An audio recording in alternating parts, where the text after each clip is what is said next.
This video is brought to you by patreon.com/worsttake. Get access to exclusive live streams and Discord servers, on-screen shoutouts, and early access to some videos when you join now. Help make sure that we can continue to make content like this by supporting the Patreon. Links are in the description down below.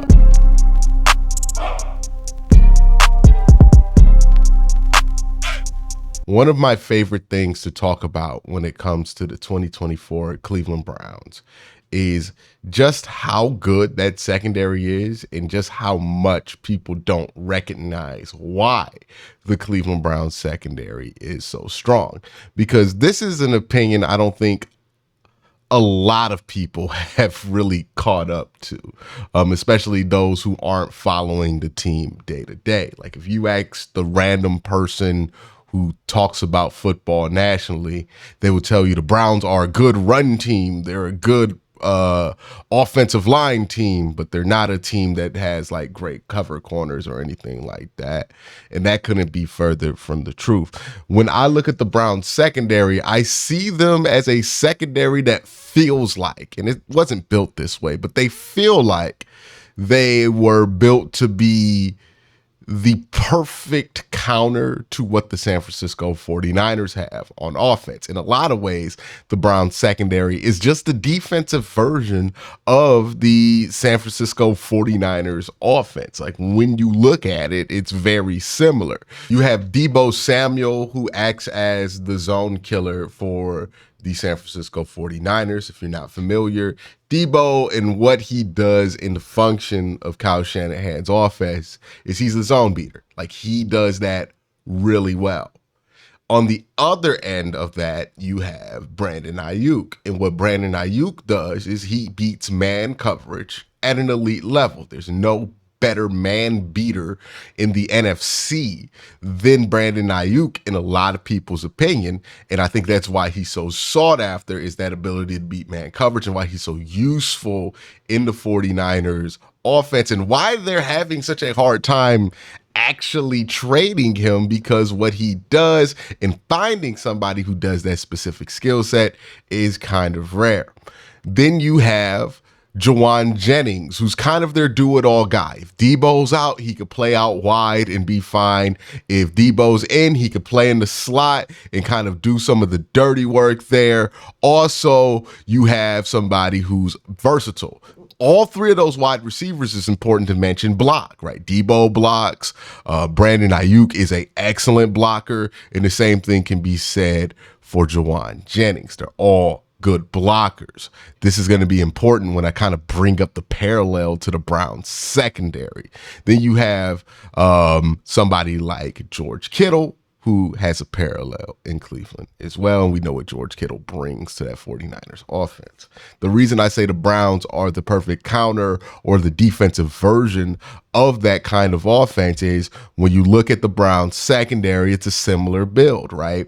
Martin Emerson is the Deebo Samuel. If you're looking for somebody who can stop zone coverage at a high level, Martin Emerson is your best zone cover corner. He's so comfortable in zone. The reason this is because what his skill set is, Martin Emerson is somebody who struggles when he's left on an island vertically, especially, or he has to go left or right. He doesn't have the quickest recovery time. He doesn't have the best long speed in the NFL, but what he is long and physical and willing to get physical. And that's where a great zone corner is. Like a lot of pass breakups for a zone corner aren't those real pretty ones that you see where a corner is like trailing the back and he gets a hand in there. That's a man cover corner. That's what you see Denzel Ward doing a lot. A lot of times a pass breakup for a zone corner is ugly. It's just crashing to the guy and punching, right? Forcing that ball out, being physical, jostling with the other wide receiver in contested catch situations. That's what Martin Emerson does at a very high level. And that's why Martin Emerson would line up well with a Deebo Samuel if the Browns played the 49ers, or when the Browns played the 49ers last year.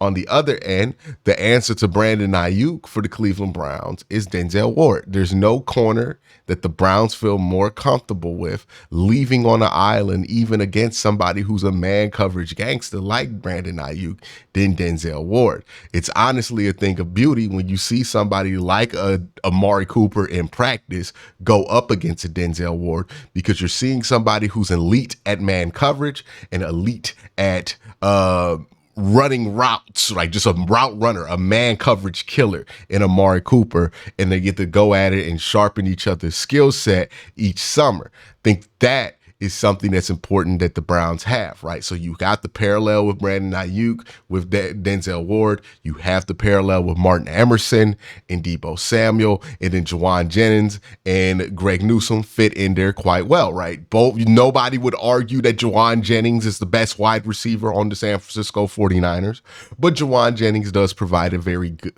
serious role for that 49ers offense, right? He can go outside when necessary. He can stay inside when he needs to. He could block and all of those things. Same thing with Greg Newsome, right? If Denzel Ward or Martin Emerson is out, then you could throw Greg Newsome on the outside and you'll be fine. He'll be pretty good in that role. If he needs to be in a slot, he could be in a slot. He'll do pretty well in that role. And I think the important thing for all three of these corners, in the same parallel that they have, is that these corners are useful in the run game in the same way that the San Francisco 49ers wide receivers are useful in their run game.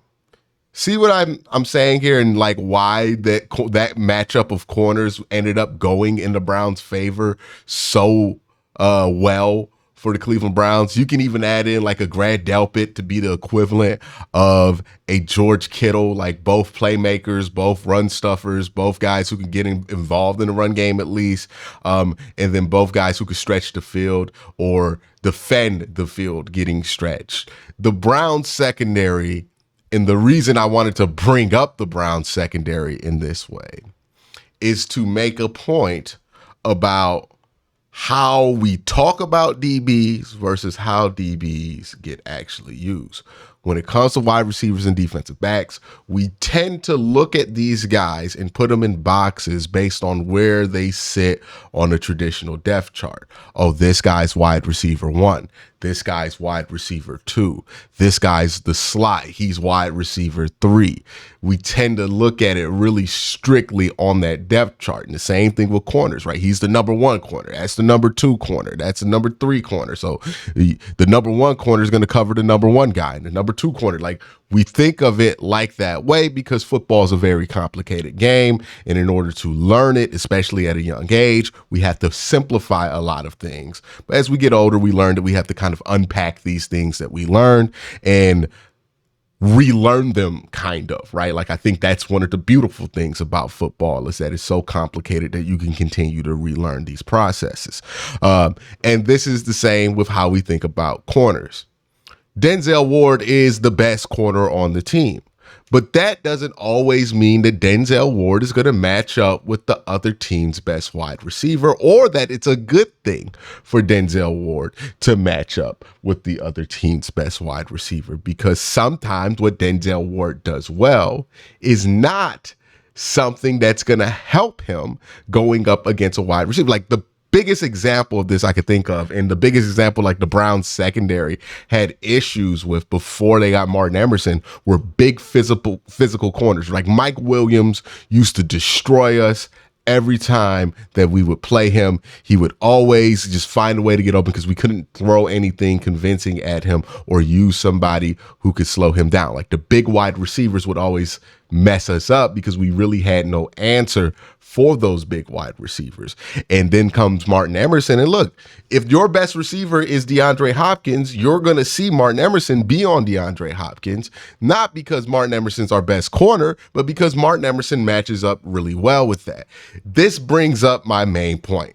The fit with this secondary is its best feature. These 3 corners by themselves aren't going to be the best corners in the NFL, right? Like, that's nobody saying the Browns have 3 of the best 5 corners in the NFL or something crazy like that. This is not like an Olympic team of corners, but what it is a team of corners that are really good and really fit well together. And I think that's the most important thing. They can change things. They have complementary skill sets, because even when the strengths match up, they're interchangeable, right? Denzel Ward, he's really good at a lot of things. So that allows you to be real flexible with what you use Greg Newsome with, right? Greg Newsome, the one thing he struggles at, going left to right. So maybe if there's a player that they like to run left and right a lot, you keep that player away from Greg Newsome. You put Denzel Ward on them, and you still have the flexibility to use Martin Emerson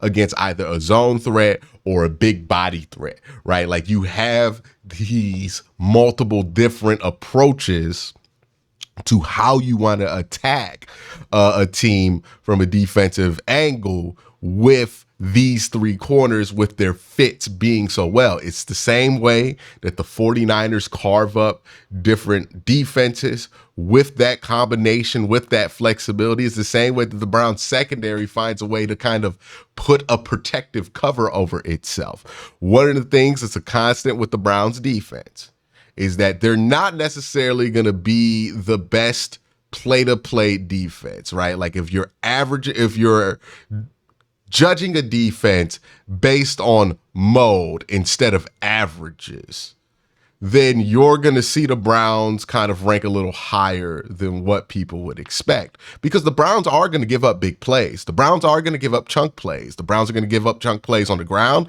The Browns are going to give up chunk plays through the air. It's the nature of how aggressive they are. But what the Browns are going to create are a lot of negative plays as well, right? We talked about this in the run defense video. Yeah, it's going to happen. The Browns are going to give up 10, 20-yard runs. They're going to give up drives where it seems like they can't stop the run. But what they can do is get a tackle for loss at a higher clip than most other teams. Same thing is true with the secondary. This secondary can get the team behind the line of scrimmage, which is rare for a secondary, right? Like, if you throw a screen and try to go left, right on this defense behind the line of scrimmage, this secondary is so fast and aggressive that they can get you behind the line of scrimmage, or they can get a lot of forced incompletions that will put you in an adverse situation, especially if it's second or third down. This is what the Browns secondary does really well. They did it really well last year, and I think they'll continue to do it well. So that's kind of my overview of the Browns secondary. If I had to review what the starting group, I'll say it's Martin Emerson, Denzel Ward, Greg Newsome, Grant Delpit, Juan Thornhill.